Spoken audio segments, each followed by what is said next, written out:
Hello, everyone. My guest today is PV Kannan. He's the co-founder and chief executive officer of 247.ai, a global leader in intent-driven customer engagement. He holds more than 30 patents issued and pending and has been featured in several books as CX thought leader. And his new book, The Age of Intent, is now available on Amazon. PV, you ready to take us to the top?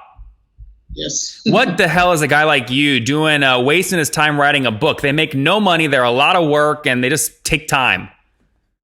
All of them are true, but I think the world deserves to know how the customer service world can be fixed. And, there's a lot of, wrong information floating around. And I thought, let me just correct it by writing a book. Okay, good. So tell us what the company does.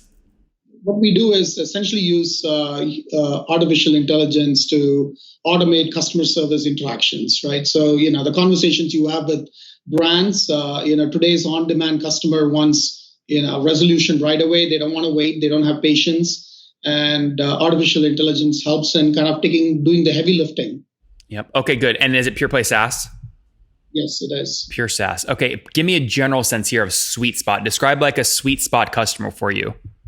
A sweet spot customer is, a brand that has millions of consumers where it's really challenging to, handle all the inquiries that come in through email, chat, messaging, phone calls, and so on and so forth. So anyone who's got, over 1 million customers and they have to, in a demanding industry, which is service oriented, we are a perfect fit. So I want to get more of your backstory, but give me a kind of a general sense here of average, right? So you look across your entire customer base. On average, what's company going to pay kind of year one to use your technology? It pay on an average $250,000. Okay, so you're very much an enterprise sales motion. Yes. Yeah. Okay, cool. We'll get into that more later. Give me the backstory though. When did you launch? What year? We launched the company in 2000. 2000. Yep. And it's evolved over a period of time. So when we started the company, we teamed up, my background is my first company in the 90s, developed chat as a customer service vehicle, right? And, went through the dot-com boom. And then I had an opportunity to visit contact centers, all around the US and was just blown away by a number of people who are servicing, the US economy. So I started asking myself in this new age of digital, is there a better way to do this? Because what I noticed in the contact centers is chat is still being treated like a phone call, right? They'll say, how can I help you? And then, go through the same script that they did if you were on the phone. But if you think about the 800 number system, it was really designed for the 80s when nothing else existed, right? Today, customers are on web, on apps, they're like well informed. So the old paradigm of how can I help you is kind of almost obsolete. The new paradigm is you should already know what the customers are doing and how, with leveraging AI in the back end in real time, be able to predict what they're attempting to do, right? And then be, supportive of what they're trying to do online, not like try to do the task for them. Which is kind of customers love wanting to control the experience and do it themselves. So, and especially when you talk about 2019, everything is pretty much on demand, right? Music, content, food, name anything, you can just click an app, order and get it. And the only thing that's missing and full of friction is customer service. Yep. Right? So this was your beachhead, 2000 is launch date. Help me understand this kind of size today, right? How many customers are you serving actively? We're serving over 150 customers. Okay. And the company is roughly about 300 million in revenues. That's great. So did you do this bootstrapped or decide to raise capital? The first round of funding was done by the two founders. That's me and co-founder Nags. And then we did one round of funding with Sequoia in 2003. So Mike Moritz is on our board. That's great. So how much total in the company to date? We raised over 20 million total. So you're a breath of fresh air because I get so sick and tired of having folks from the Valley or New York on. It's like we've raised 180 million and their revenue is like 30 million. I like a founder where their ARR to funding ratio is like 6, right? Your revenue is way more than what you've raised. So the question then back at you is, why raise the money at all? It sounds like you're on a rocket ship. Why couldn't you fuel this with customer revenue? It's a good question. We were actually profitable when we raised the money. What I think in Silicon Valley especially is whether you like it or not, the type of venture firm you partner with kind of sets up your brand, right? So with 1,000 companies, startups around, and like you said, now it's even more, frustrating because you have 1,000 companies who are all funded, 100 million, 200 million, and 300 million. So when you're competing, it cannot be that you're only competing with salaries and benefits as the only thing. It has to be great, interesting work, and that you belong to a venture community where you're treated special. Right? Yeah. So it picked by. It's like having the right producer for a movie, right? So we viewed that as edge and talent.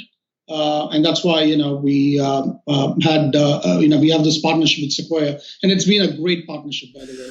So I want to dive into that in a second, but PV, one of my numbers here is wrong, right? So if I take 150 customers times that ARPU you gave me earlier of 250, that puts you at 3 million a month. You're doing more like 30 million a month. So where's my math wrong?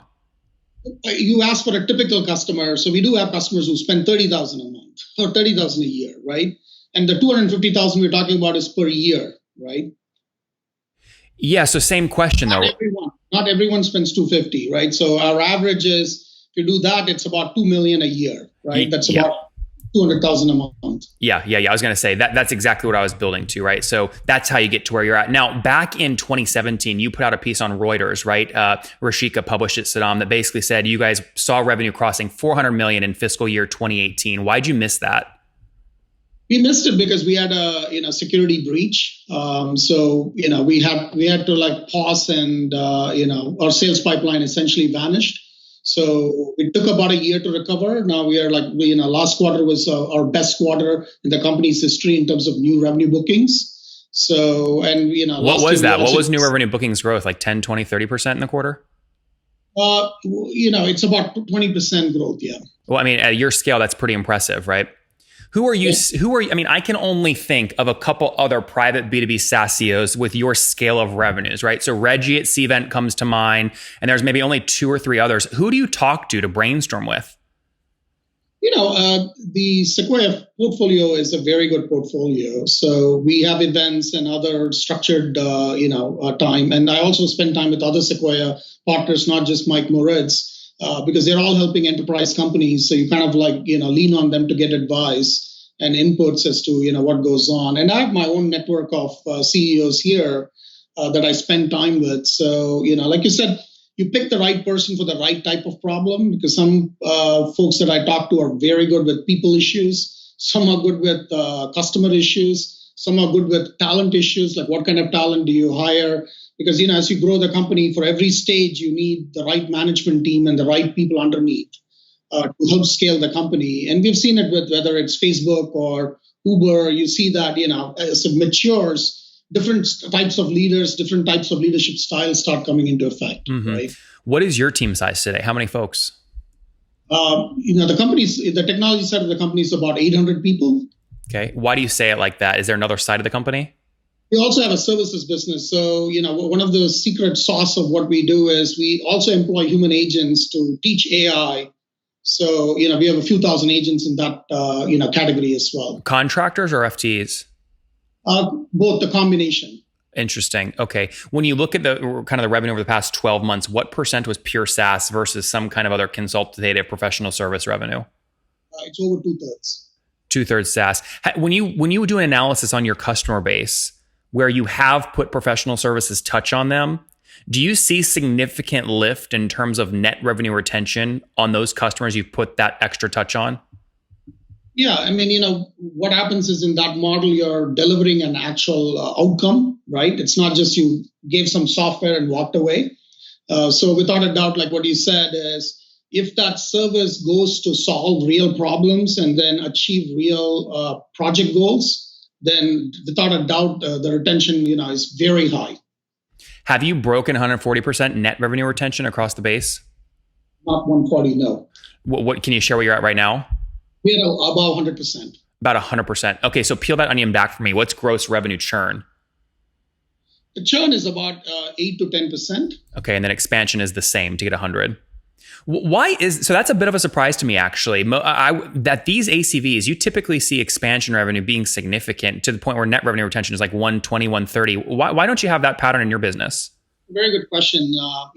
The customer success function, we've actually doubled down recently. So if you have a strong customer success function, that's what drives what you're talking about, right? Mm-hmm. So I don't think we paid that much attention in the earlier years. So there's a lot more of investment in making sure every single account that we have is covered, as opposed to a coverage model which was very biased towards the larger customers. Yeah. Interesting. Okay, let's talk about growing into additional customers, right? So how aggressive are you being with CAC? Will you spend the full, let's say it's a 2 million year one ACV, will you spend the full 2 million up front to get the customer?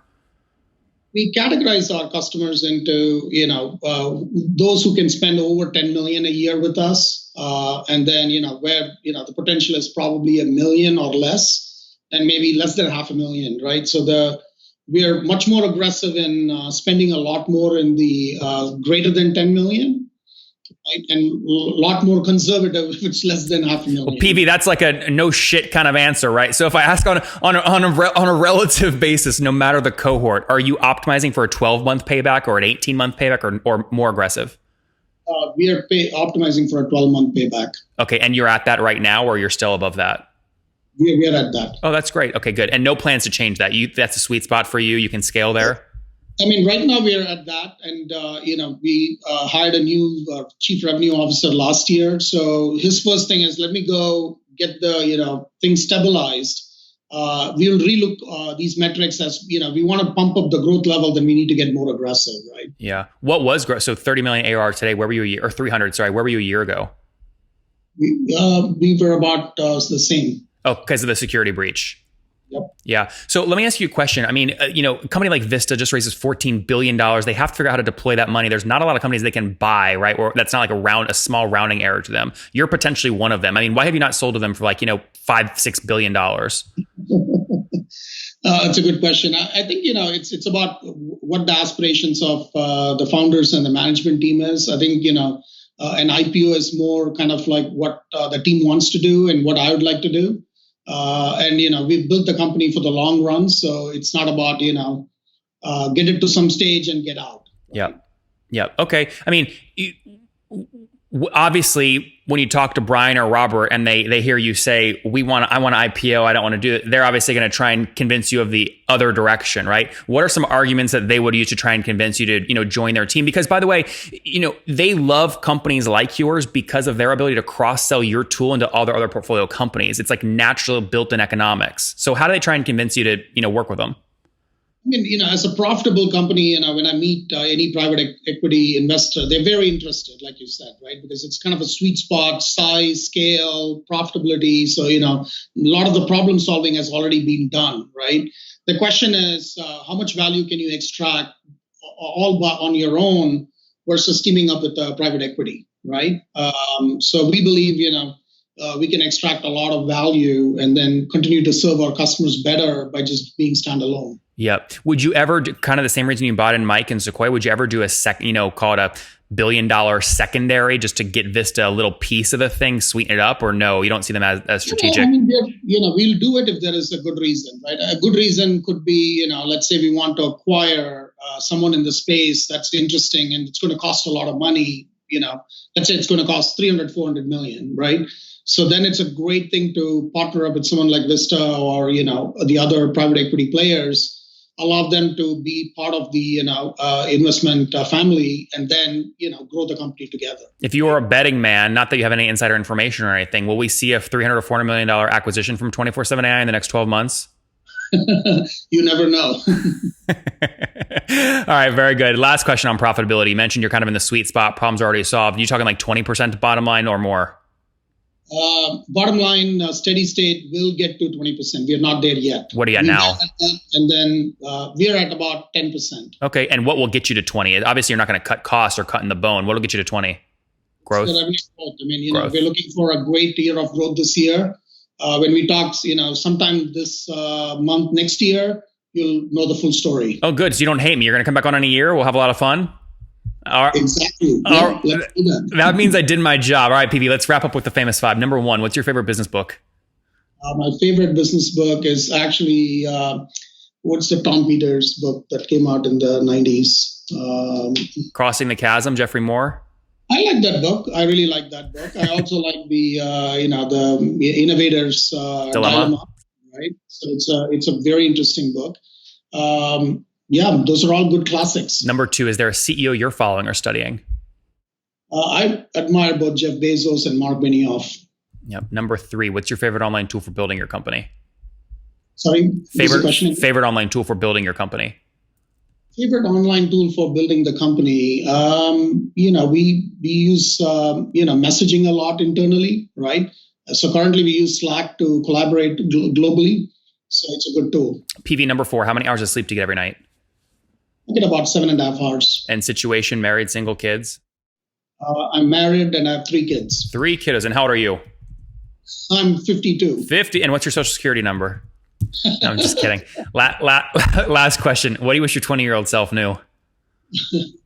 It's all about having the courage to I always think that I delay decisions when it comes to people, having the courage to execute faster on people and move on when you've reached a scale of growth and they're not supporting the business anymore. Guys, 24/7 AI, north of $300 million in ARR, flat year over year because they dealt with a cybersecurity kind of a breach issue. But again, well on track now to drive growth. They are profitable, only $20 million raised to date, which is obviously great. Taking 10% in free cash to the bottom line, helping to grow that to 20% monthly in terms of profitability here shortly. 10% churn annually on a gross revenue basis, but 10% expansion for 100% net.